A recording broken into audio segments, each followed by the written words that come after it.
Everyone kept saying, take the gas there, take the gas there. And I just went, I don't want immediately ramped up. As in, I couldn't talk. Don't speak to me. Don't touch me.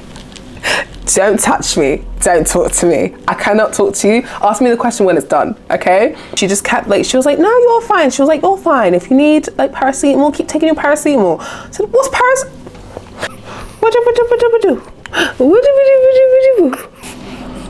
What is that face? Oh my gosh.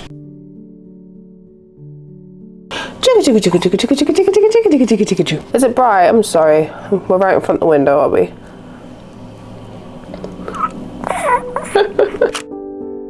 Hey guys, what's up? It's Jessiara. Welcome back to my channel. Welcome if you're new. I'm back. Hey guys. Oh my goodness.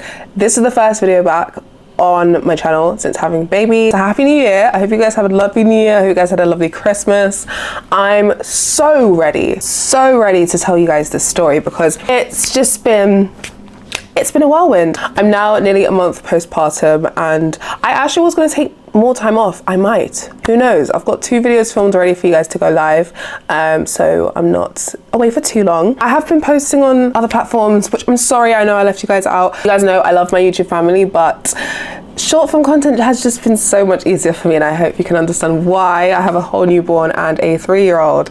So yeah, if you're new, hey, what's up? My name's Jessiara Marriott. I'm a lifestyle and home content creator, currently based in Manchester with 2 babies, 1 3-year-old and 1 newborn. I'm here to tell you guys my birth story and give you guys a rundown on my birth, what it was like compared to my daughter, what happened, and I'm going to be sharing some footage as well, which I was not expecting to do. I was not going to do, but we did film more than planned. This time around, I wanted to film everything. And when I say everything, I mean everything. And I did film everything. My partner's amazing. Love you, Corey. He filmed everything. He was on it with filming, okay? So I quite literally have a video of my son's birth, like his actual birth. This time around, I just wanted to be so vulnerable with you guys. This is the most vulnerable thing I'll be posting on the internet. If you haven't seen my first labor and delivery story with my daughter 3 years ago, you can go check that out. I'll leave it in the iCards and down below. But that compared to this, completely different experience with my daughter. Like I said, if you're interested, go watch the video. But with my daughter, I was induced also at 37 weeks and a few days. I was almost 38 weeks basically. I had no complications during my pregnancy at all. This time around, so different. I'll explain. So my daughter's birth, it just was the complete opposite of how anyone's birth should go and how any woman should be treated when they're giving birth. I was 19. I didn't know what was going on. The induction was rushed and it's like they just wanted to get my daughter out of me. I had forceps delivery and an iron transfusion, a blood transfusion because I had a blood clot. I hemorrhaged. It was a lot, to say the least. So like I said, if you're interested in hearing like the details, you can go watch that story. This time around with my son, the birth was just so magical and so beautiful, and I think because my induction went the way that I wanted it to, I had the birth that I wanted to have. Everything else just fell into place, essentially. It's long. So let's get started, shall we? Okay, so some context for those of you who are new. I recently was diagnosed with non-epileptic attack disorder, which is essentially, I'm not epileptic. I don't have epilepsy, but I have non-epileptic seizures that present in many ways. And it first started September 2022. Seizures stopped for a few months and then they came back in January of 2023, and I have had them ever since. And since pregnancy, they kind of progressed, they got worse. And I think if you follow me on my vlogs, I've said this before, in the last 2 months of my pregnancy, when I was about 35 weeks or so, that's when the seizures like ramped up. I was having like 2 a day every day, and I don't know why. I think my body was just so overwhelmed with what was going on, obviously because I'm carrying a child and already my body is exhausted from seizures itself. Like, I didn't just have seizures, I had like muscle spasms. I would have a speech stammer sometimes. Some days I couldn't walk, quite literally I couldn't get out of bed because my muscles just would not want to work. a lot of symptoms. I'm not going to get into it, but I had a lot of symptoms. Because of that, I was seeing a neurologist throughout my pregnancy. I was high risk, obviously, because the last thing we wanted was for me to have a seizure during my birth and during my labor. And thank goodness I didn't have any seizures during my labor. I did pass out very quickly. Yeah, that's just some context into my health, into why certain things happen the way that they happen before we get started. I was 38 weeks on the dot when I was induced with my son. I was induced because of my seizures. I genuinely felt that my body was giving up on me, that pregnancy was just too much for my body to take at the time. It's because the seizures ramped up, and because I was already exhausted from pregnancy, I was already exhausted from having seizures. The two combined, match made in hell. Like, it just was not, it wasn't a good time. And I just raised my concern to my healthcare team. Compared to the hospital I gave birth in London, there's two very different experiences, two very different NHSs. My healthcare professionals, my midwife, Grace, if you find this, I love you for life. Like, my midwife was fantastic, and she made everything just perfect. She made everything the way that I wanted it to be. She listened to me. With my first, like I said, I wasn't listened to. I was in pain, the epidural didn't work, and I was telling them they didn't believe me, so I was left in pain. Luckily, my aunt was there, who is an NHS nurse, so she was there to advocate for me, and if she was not there, I don't know what would have happened. I wasn't listened to in my first birth, and I didn't understand the terms they were using. They were just saying, I'm gonna do this, we're gonna do this, we recommend doing this, we think we're going to do this. And I didn't know what they were saying. I didn't understand those terms, I didn't understand the terminology. I was kind of just like, okay, because you're a healthcare professional, because you're essentially the only way that my child can be born, without you, I can't give birth, essentially, is how I thought about it. This time around, I made sure to educate myself on birth. I made sure to educate myself on what birth was like. And because I knew I was being induced at a scheduled induction, I prepared. I made sure I knew what an induction was, what went into an induction, what forms of methods of induction that they did, because every hospital is different. With my daughter, because I was induced, I knew roughly what they would use to get induction started, but it just depends how far along you are, if you're dilated, if your cervix is open, if your cervix is ripe, etc, etc. On Sunday the 31st of December, I went in for my induction. It was scheduled at 10 a.m, 10 in the morning. I think I could have either had my induction started at 10 p.m. or 10 a.m. With my daughter, it was 10 p.m. So I thought, let's do the opposite, just to, like, I don't know, it was just for the, just for the pants, just for the lols. I was having like consistent contractions about a week before I was induced, 2 weeks before I was induced, that were like on and off. I thought I was in labor at 37 weeks. And then the contractions just stopped, and I was very upset. I was very upset. I only had to use the Propest gel during my induction. So with my daughter, I had a drip, I had the balloon, I had everything basically. If you know about inductions, you'll know. But I started off on the Propest gel. That is the only thing that I used for my induction to get my labor started, was the Propest gel, and that is because I was already 1.5 centimeters dilated. I've got here. So I go in and I get checked, and yeah, they said, because you're already 1.5 centimeters dilated, we can start you on the gel. And I think if my cervix wasn't open, if I wasn't contracted, I would have got started on Pitocin, I think. I'm not sure, don't quote me on that. I had the Propest gel inserted at 12 p.m, so lunchtime, and the contractions basically started as soon as, like, they came in thick and fast. My hair's bothering me. Yeah, these contractions came in thick and fast. I didn't expect it to take long, but I didn't expect it to be as quick as it was. Hey guys, welcome to the labor vlog. I think I'm just gonna make like these videos one, but you girls in established labor, it's happened pretty quickly. We've been there for like 3 hours, and contractions are back to back to back to back with very little time in between them. Saying that as I feel something coming. We're doing good. Doing good. But yeah, I just got here, like, I started contracting back to back, and I dilated to 2 centimeters at 6 p.m. So with the Propest gel, they do 3 rounds usually. So they do the first round and they wait 6 hours, and after 6 hours they check you to see if you've progressed. If you haven't progressed, they do another ProPress gel. But because I progressed, the midwife, I love this midwife by the way, there was 2 midwives that I'm going to talk about. This midwife, love her. Yeah, she came back, she checked me. She was like, okay, you're 2 centimeters, 2 and a bit centimeters, I think I was, at 6 p.m. And because from 12 p.m. lunchtime to 6 p.m., I was having contractions throughout. Like, they were back to back, they were ramping up, they were painful. And I was timing them. First, it wasn't that bad. I think for about like 2 to 3 hours, I wasn't timing them. I was like, okay, it's coming and going. I could breathe through them, I could talk through them, I could move through them.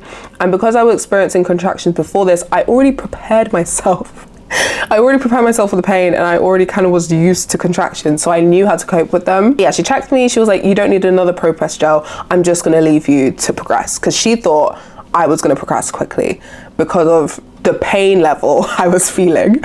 And then yeah, I was just chilling at this point. Corey was there, grandma was looking after Amara, so Corey was just chilling with me. We were just chilling. We had our own room, because usually when you're induced, you're in a ward with other people. At least that's what it was like for me with my daughter's pregnancy and my daughter's birth.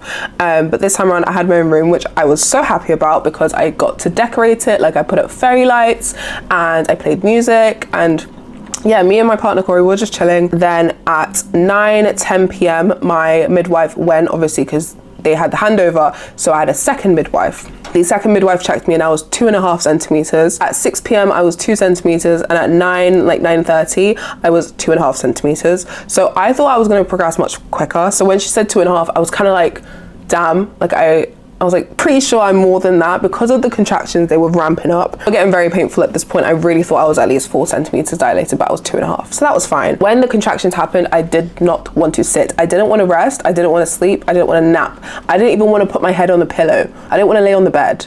I didn't want to sit down. I didn't want to rest, guys. And the reason being is because I truly thought, and it was the case, that if I stopped moving, because the contractions were so consistent, I done hypnobirthing throughout my pregnancy. Let me just preface that before I forget. I done hypnobirthing throughout my pregnancy and hypnobirth breathing. I didn't take any courses, I just practiced it and read books I already had for my daughter's pregnancy and birth. In hypnobirthing, it just says to keep moving, to focus on your breathing, and that's what I was doing. And I did not want to sit down, because sitting down, if you don't keep your body moving, if you don't keep yourself active during active labor or the progressive stages of labor will stop, it will slow down. I didn't want to sit down because of that reason. And my midwife kept coming in, midwives and consultants and people kept coming in to check on me, obviously because I was high risk.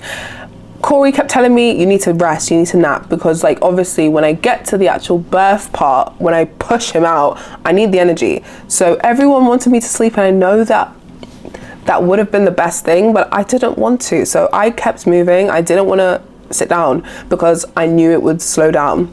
Before New Year's, before it was actually New Year's, before midnight, I was 3 centimeters. She checked me again, I was 3 centimeters. And then we walked around the hospital. We spent New Year's, as in the countdown to New Year's, in the hallway of the stairs in the hospital. I think I've got videos of me walking up and down the stairs in the hospital. Happy New Year. 1 minute. Maybe not.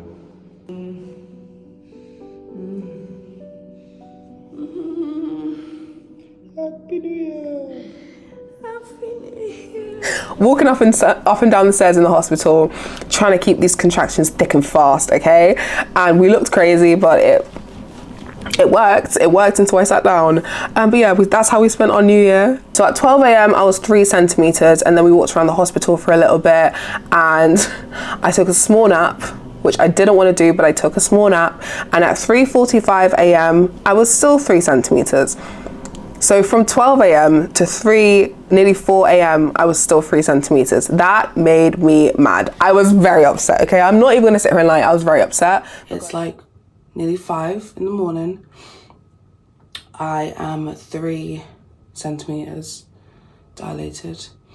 It was going really well in the beginning, but yeah. So from 9 p.m. until now, they have just slowed down. I say that and I feel like I'm getting one now. They've slowed down like so much, and it's because I slept, and I like hate that, because I know to keep them going you have to keep moving.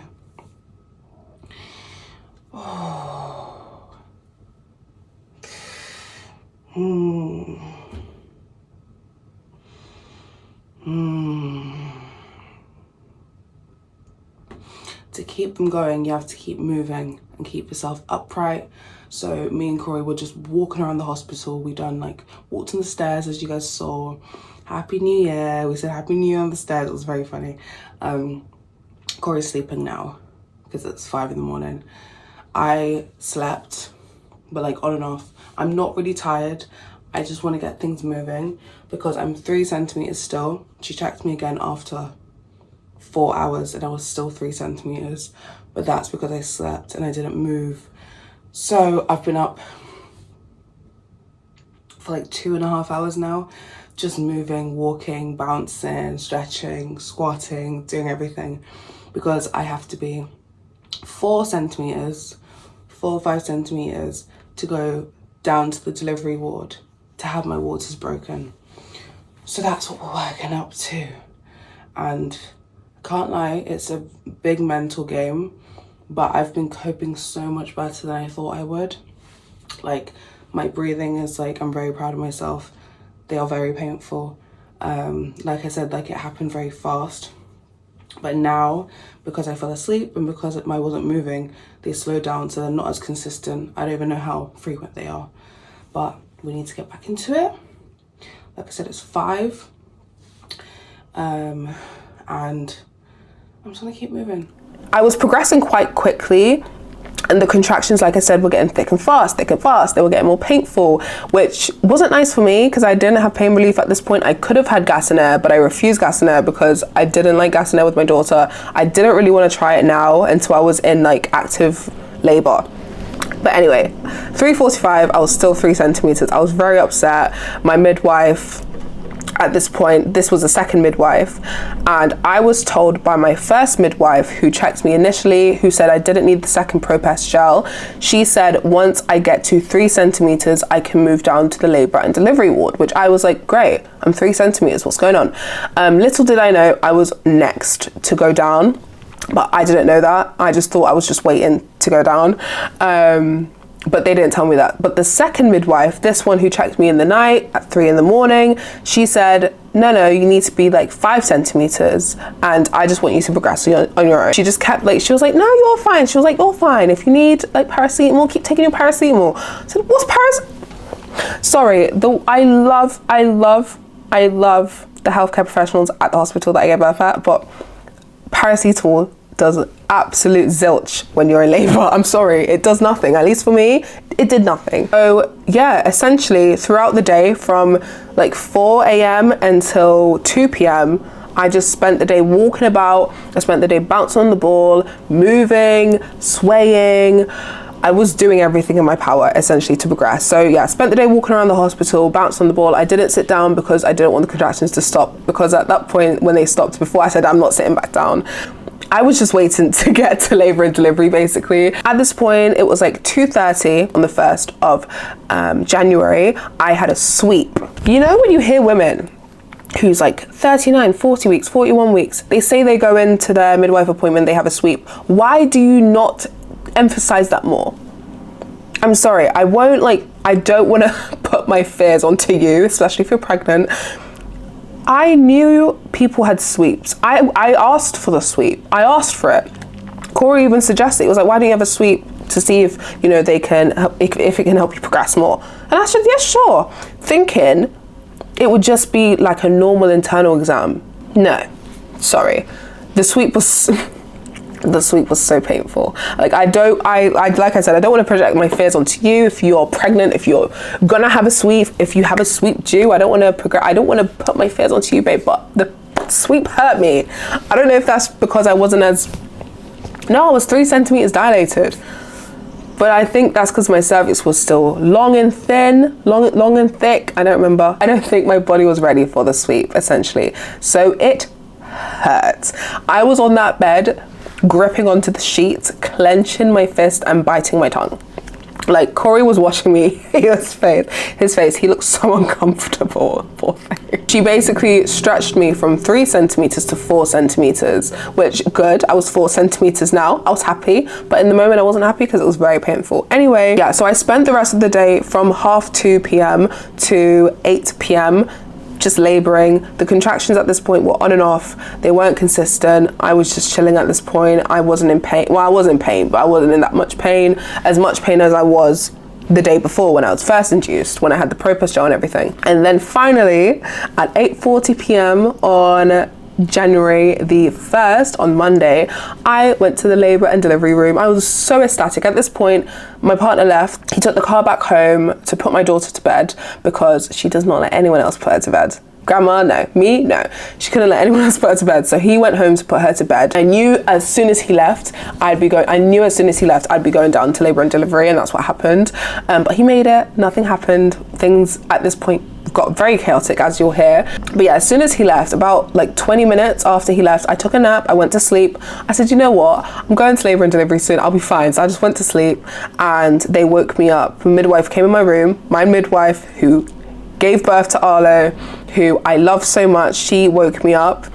I was like, hey Jess, you're going down to labor and delivery. I was like, whoop, I jumped out of that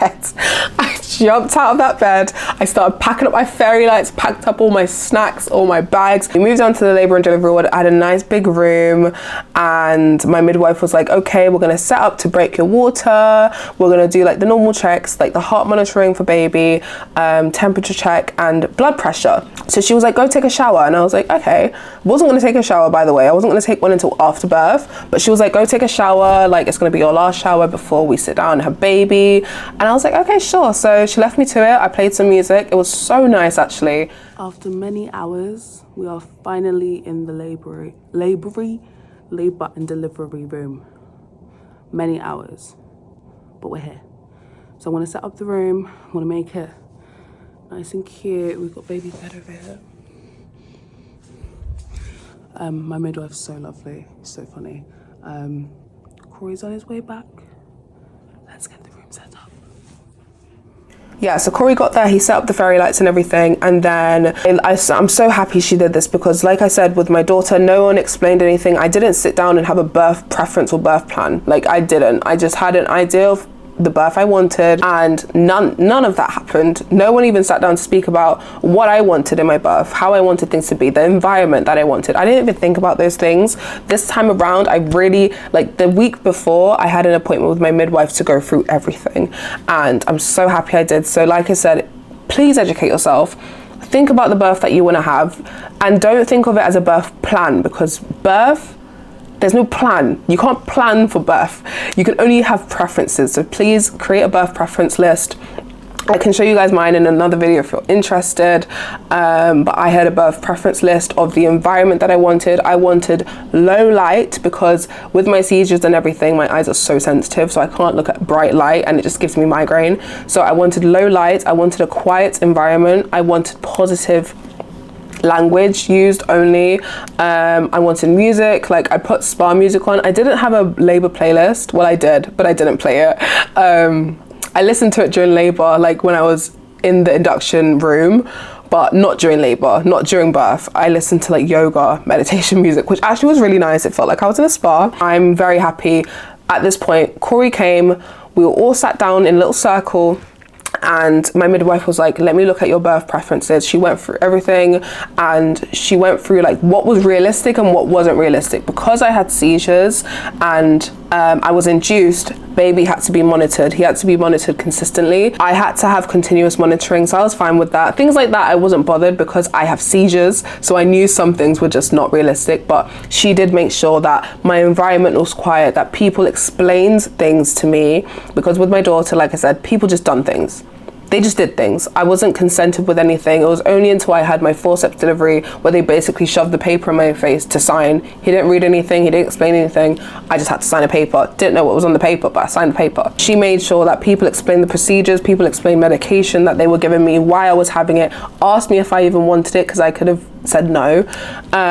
She made sure all like the anesthesiologist, the doctors, the midwives, the consultants explained things to me, which I'm forever thankful for, because it made things so much easier and it made my mind so much at ease and at peace, because I trusted what they were going to do. I trusted them. Yeah, then it was time to do just the normal checks. So at this point it was like, I've got rough times here, so I'm sorry, because everything went very blurry very quickly. But yeah, I went down to labor and delivery at 8:40, so I'm only guessing this was about 9 p.m. ish. We done the normal checks, we done baby's heartbeat, he was chilling, he was fine. Done my temperature, I was fine. Done my blood pressure, and my blood pressure was high, and it flagged up as, it was, I don't remember what it was, but it was really high. And I was like, what? Because usually I'm just like, yeah, pop it on my arm, you know, like just do it, because I've never had high blood pressure in my pregnancy, never. So I was just expecting it to be the normal level, to be whatever it normally is. And she did it and she was like, oh, let's do it again. Did it again, it was still high. Did it on the other arm, it was still high. And she was like, okay, let's do it one more time. Let's wait a bit, let's do it one more time. And then we waited like five minutes or so. She did it again, it was high. And she was like, okay, we're gonna have to do some blood tests.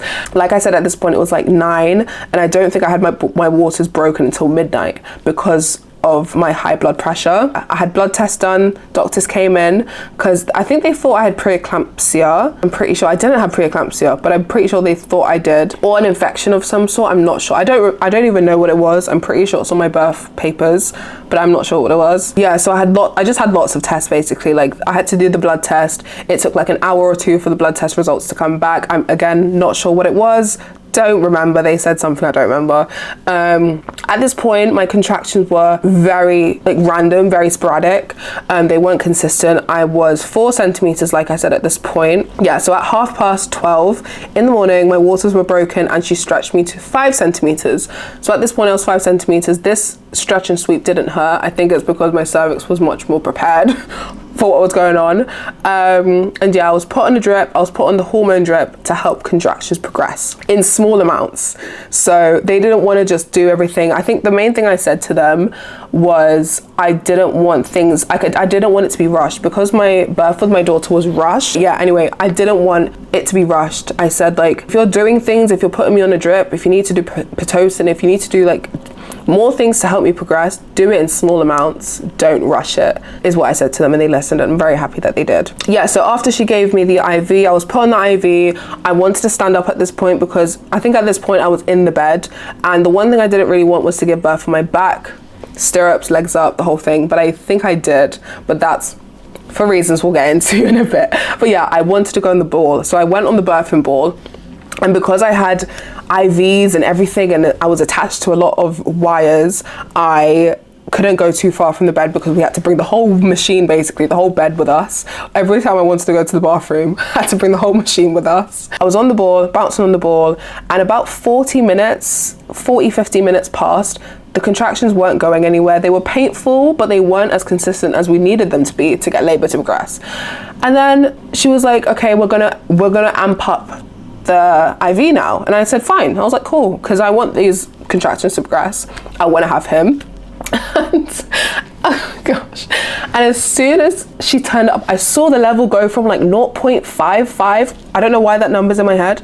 0.55 to like a 2, a 3, I think. I don't know what that means in medical terms. If you know, let me know. As soon as she increased the fluids, the contractions immediately ramped up. As in, I couldn't talk. Don't speak to me. Don't touch me.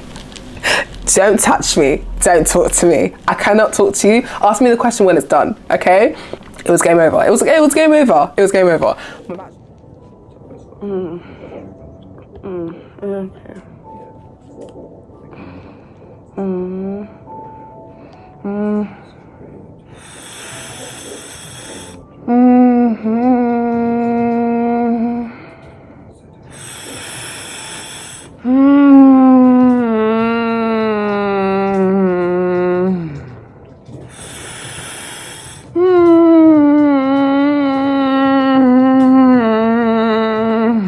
Sorry, Suddenly the lights changed. It got very dark very quickly.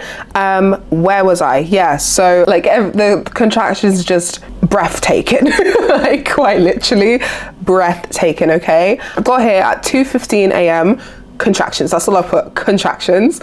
So pain relief options. I was open to having the epidural. I didn't want the epidural. I really wanted to go as long as possible without it. I wanted that to be my last result, essentially.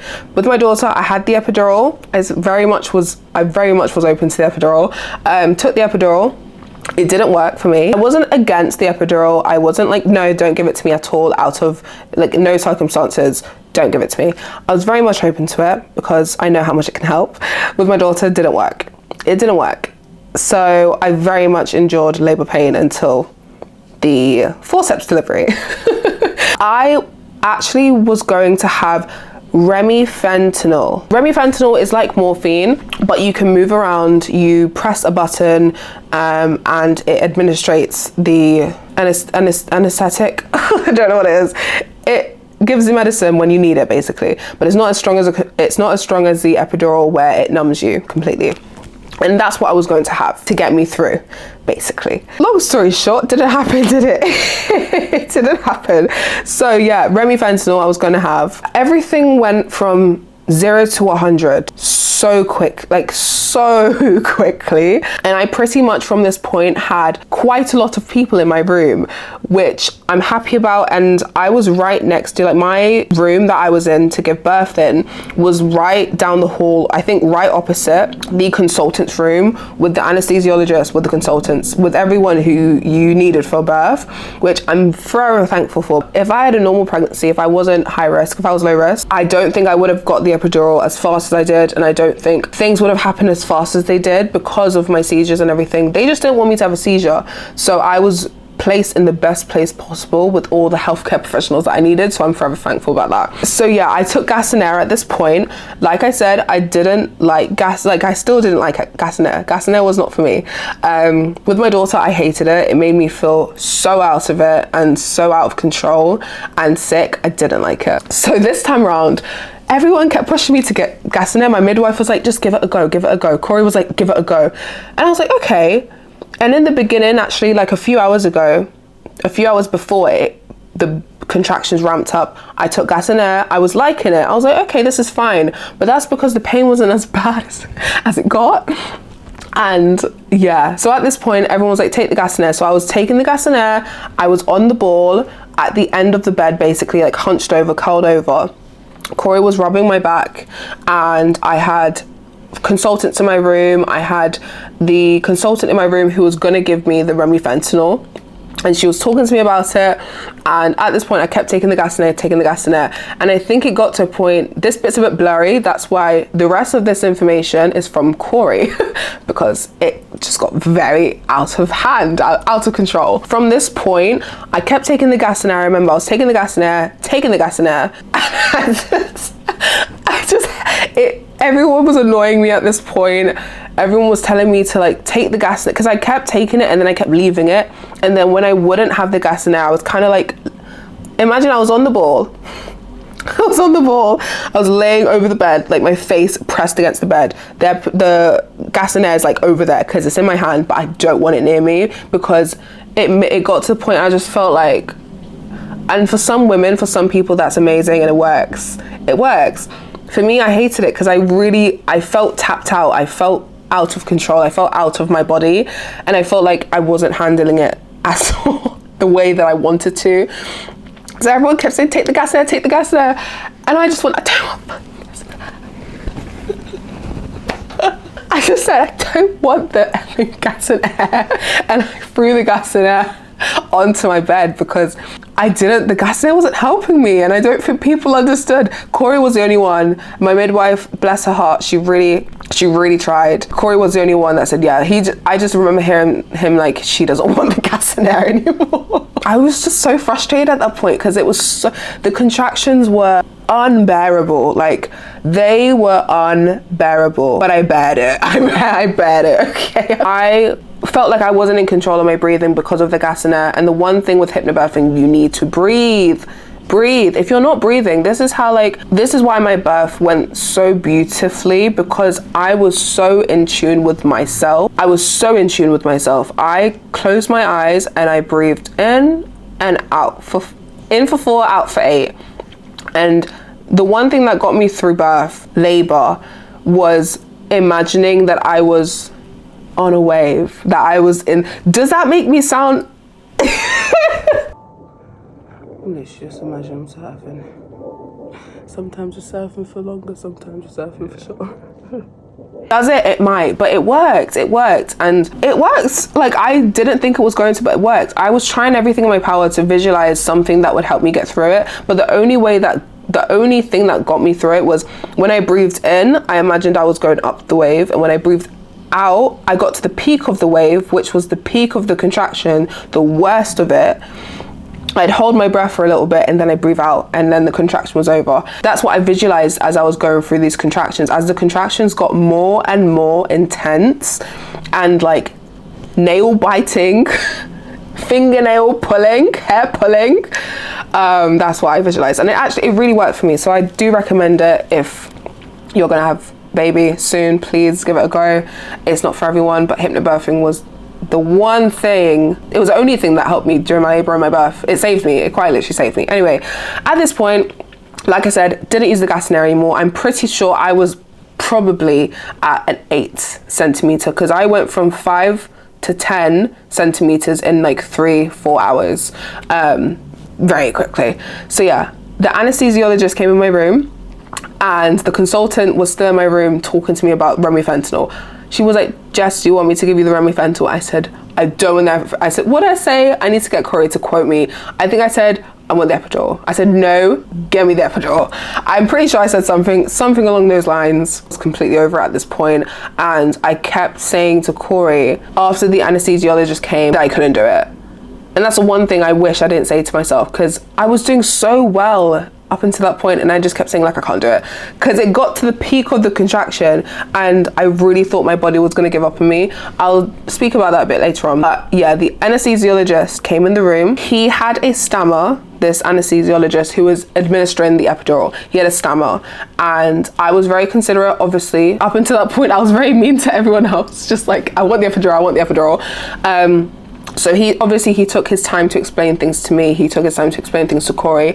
But every time I had a contraction, he would stop and start again.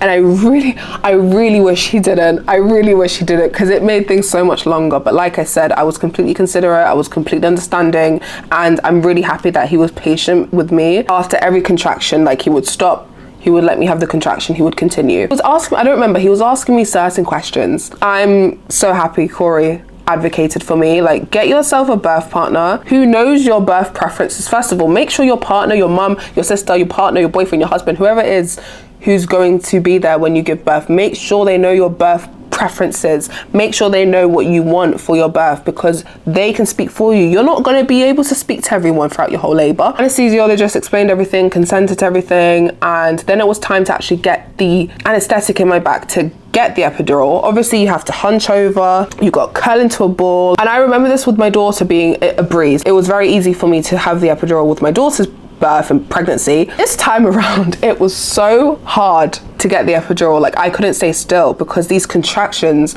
were so intense. They were so intense.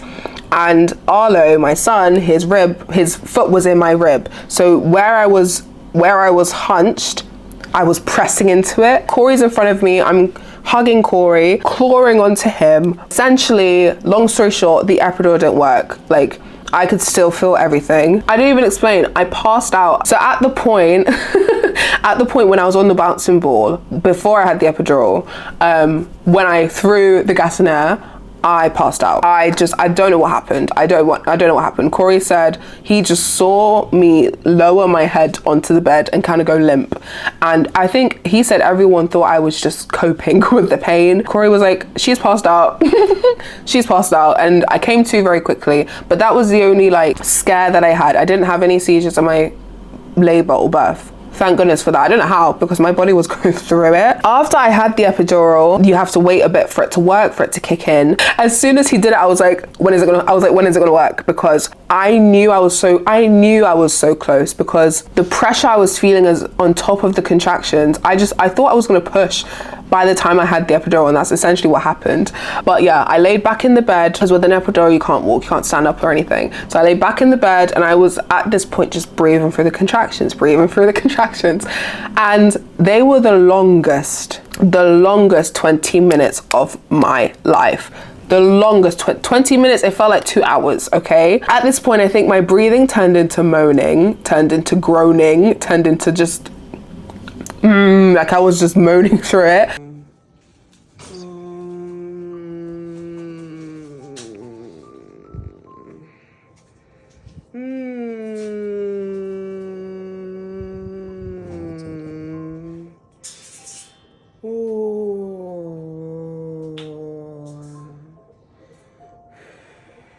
But I was still breathing. The one thing I did not and refused to do was scream and yell, because when you do your releasing that energy, you need to conceal your energy.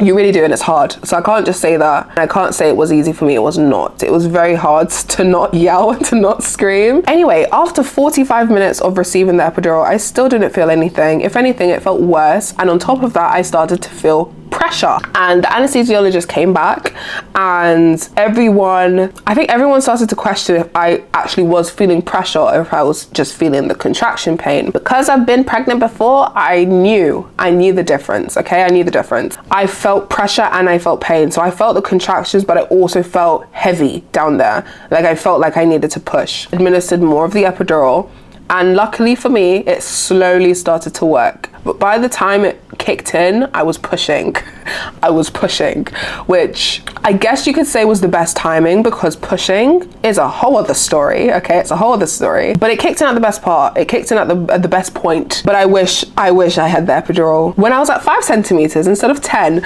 Anyway, yeah, I've just got here between the time of getting the second epidural and when it started working, I was already pushing. And then by the time I moved back onto the bed, I said to Corey, I remember whispering to him, I said, I need to push. And then my midwife heard me, because I don't want to tell her, but I've heard stories of women saying that they need to push and people don't believe them, and next thing you know, the baby's head is right there. So she was like, Jess, do you need to push? And I said, yeah. And she was like, right. Grace, I love you. I love you, Grace. I love you. Because like I said, like a lot, I will talk about this in the end of the video, because the NHS right now, especially in the maternity department, is a bit all over the place. Like I said before, like I said earlier, I'm so happy I was listened to. A lot of women aren't listened to. I wasn't listened to with my first birth, and it went left for many reasons. It didn't need to go left, but it went left. This time, like when I told Grace, I need to push, she said, okay, I believe you, you need to push, let's get started. You're in pain, okay, the epidural's not working, let's top up. At this point, I could still feel the contractions were still very much there. So she was like, okay, right, she will check me. And after she checked me, I was 10 centimeters, so I very much was ready to push. She checked me, she was like, great news, you're 10 centimeters. And a part of me was like, I'm 10 centimeters, I'm just now getting an epidural. If I just got the epidural, they wouldn't have given it to me. They would have been like, push through. Like, you can't have the epidural now, you're gonna give birth. She confirmed that in 2 hours, I went from 5 to 10 centimeters in 2 hours. The thing I am most proud of myself for is getting through contractions to 10 centimeters, basically. Like, I did it, and I'm forever proud of myself for doing that. That was the one thing I was nervous about and worried about, was just not thinking I couldn't and telling myself that I couldn't and then just not doing it. Because if you tell yourself you can't do something, you're not going to do it. I started pushing around 5:30 a.m. roughly. I'm going to insert the video. It's very, like, I'm both like, but it's birth, and I want you guys to see what happened. I want to put it on the internet. Like, I'm not fussed, I don't care. And it's here for the memories. It's here for me to look back on, so I'm excited. So yeah, I'm gonna insert the video now. Enjoy. Okay, so the longer and the harder you do these pushes, the more your baby's gonna move. They're gonna slip back at some point. Yeah. Once they get to the point of crowning, that's when we don't slip back anymore. Okay? But until we get to that point of crowning, we're going to aim for about 3 pushes every contraction, less than about 5 seconds. Okay? obviously we'll get into the swing of things. When it comes to the time of crowning and baby's head's at its circumference, I'm going to start telling you to pan or blow out the birthday candles, and that's just to have a slow delivery of the head. So yeah, like you saw in the footage, my midwife was explaining to me the process. Like I said, I wanted things to be explained to me. I wanted every other medical professional to explain to me what was going on. So she explained to me the next step. She explained to me the pushing phase, when it gets to the ring of fire, how we're not going to push and scream and yell to push him out. We're going to do like candle breathing, like breathing out candles. So I'm so happy she explained everything to me, because as you're pushing, you don't, well, especially if you've had an epidural, you can't feel anything. I'm happy she explained things, because as it was going on, I thought I was ready to push earlier than I actually was, and that would have been bad because I would have just pushed and teared. So I was upright, as you can see in the video. I was upright and my legs were in stirrups because I had the epidural. I really wanted to be in another position, but because of the epidural and because I quite literally couldn't move at this point, I think I had sciatica pain and pain in my lower back, so I could not move. I couldn't really twist, which was so frustrating because I really didn't want to be on my back. But because of that, I said, it's fine, let's go on my back, let's figure it out. So Corey and my midwife maneuvered me into a better, more comfortable position. And then yeah, I think about 20 minutes after the second epidural was administered, the contractions stopped, but the pain didn't stop. I still felt pain, I still felt pressure, it was a lot, but I didn't feel the contractions, which was lovely. It was a big relief. It meant that I could focus on pushing, and it meant that I could focus on my breathing. And then yeah, from this point, I'll just leave the video in, but from this point, before you watch the video, I literally had this fight in me. I had this fire up my bottom to get Arlo out, because I don't know, I think it's because, like I said, I got through all of that without the epidural working, without pain relief other than the gas and air. I just thought, I can do this. I can do this. So you will see my face, you'll see like I was really I was tapped into here. Like I was not focused on any external sources. If someone needed to come and check me, I don't care. Even Corey, he wasn't really up in my personal space. He was at the bottom. He was being a midwife. Corey, you're the MVP. Like Corey was amazing. He really kept me going. And I think it got to a point just before the epidural worked where it got to its peak, and I was begging them for a C-section, begging. I said, I cannot do. It was when the epidural was about to work and I didn't know it. About 5 minutes before, I was like, can I have a C-section? And at that point, I kept saying to Corey, I said, I think my body's gonna fail me, which makes me very sad.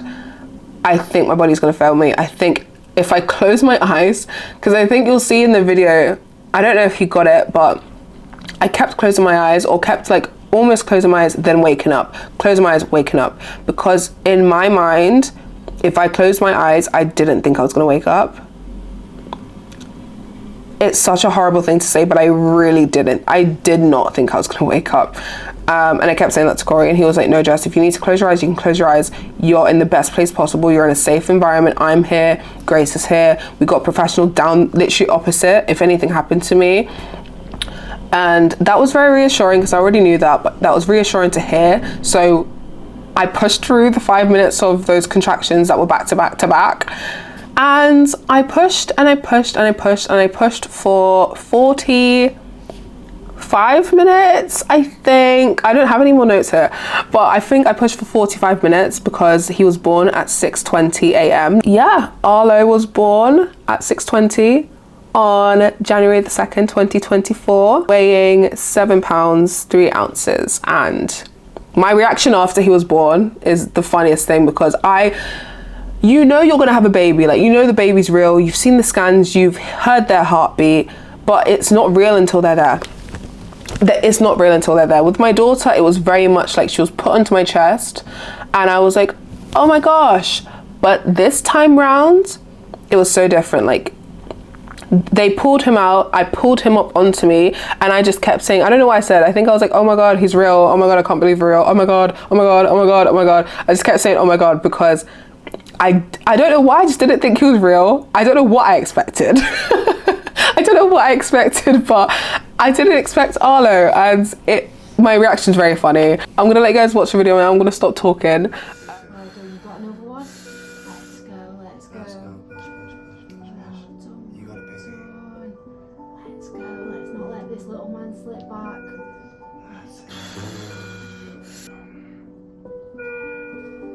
I'm sweating. Don't call it late for no reason, my love. It's staying like that. It's great, man. Well done, he's not moving back now. There's only one way but forward. Let's go, mama. You've got this. Well done, well done. Amazing, amazing. You've got this. That's it. Let's go, let's go. Good job, good Oh, job. I'm so proud of you. You're doing such a good job. Let that contraction do little pushes, little pushes.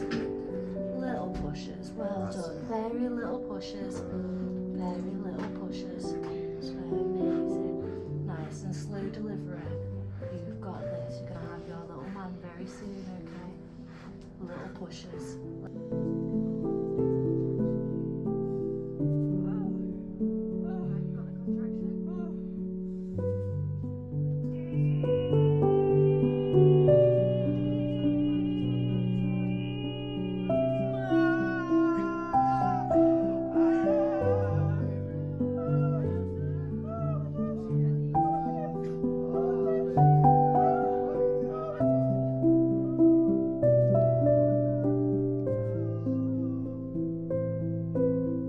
That is my labor and delivery story, induction story. My gosh, we've been talking for ages. I'm so sorry, but I really just wanted to get every detail that I could as I remember it, because like I said, this video is as much for me as it is for you. Does that make sense? Like I said in the beginning, birth this time around was so beautiful, and I allowed myself to feel the feelings. I allowed myself to feel the feelings of labor and birth and contractions. I allowed myself.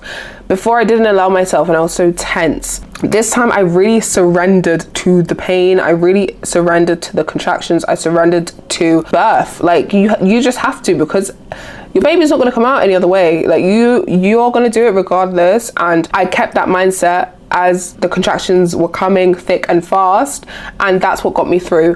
I made sure that I was mentally synced with myself, if that makes sense. Like I made sure that I was focused. Having an amazing care team around you of healthcare professionals is just as important, and I'm forever thankful for this experience. It's my last baby, so it went so beautifully and not smoothly, but it went much smoother than my first, and I will never forget it. I will never forget it. That's why I wanted to record things and have pictures so I can look back on it. And I'm very happy. So yeah, that is my birth story, my labor and delivery story. Arlo is downstairs with daddy having some food. It is dark. My daughter's gonna come home from nursery soon. I have to eat some food. I have to feed my baby boy. I have to get back to life because I've just been sat here chatting. This is the most I've spoken, I'm pretty sure, in ages. So yeah, I'm very happy I shared this story with you guys, and I hope it sheds a light that inductions can be positive, because I know inductions in the UK do have such a bad rep, and they do because, well, for multiple reasons. There's multiple factors into why an induction can go not as smoothly as we want it to. But like I said in the beginning, make sure you educate yourself, make sure you have an understanding in what goes on in an induction, make sure you know your rights, make sure you know that you can do certain things, you can say no. You are the one that's giving birth, you're the one that's having the baby. They can't just do things without your consent, okay? I want you to remember that. Yeah, I love you guys so much. I will see you in the next video, and I'll be back to vlogging soon. If you're new, consider subscribing if you like this video and my content. But yeah, we'll be back to vlogging soon. I can't give you a scheduled date. I don't want to give you a schedule of videos because I can't promise anything. I'm still very much in the newborn bubble. But yeah, I love you guys. Have a lovely rest of your day, and I will see you soon. Bye. Eyes. Hi. Hi. Are we opening our eyes?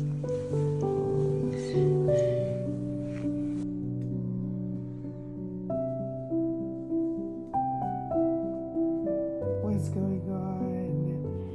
What's going on? You're gonna start being fussy because you're hungry.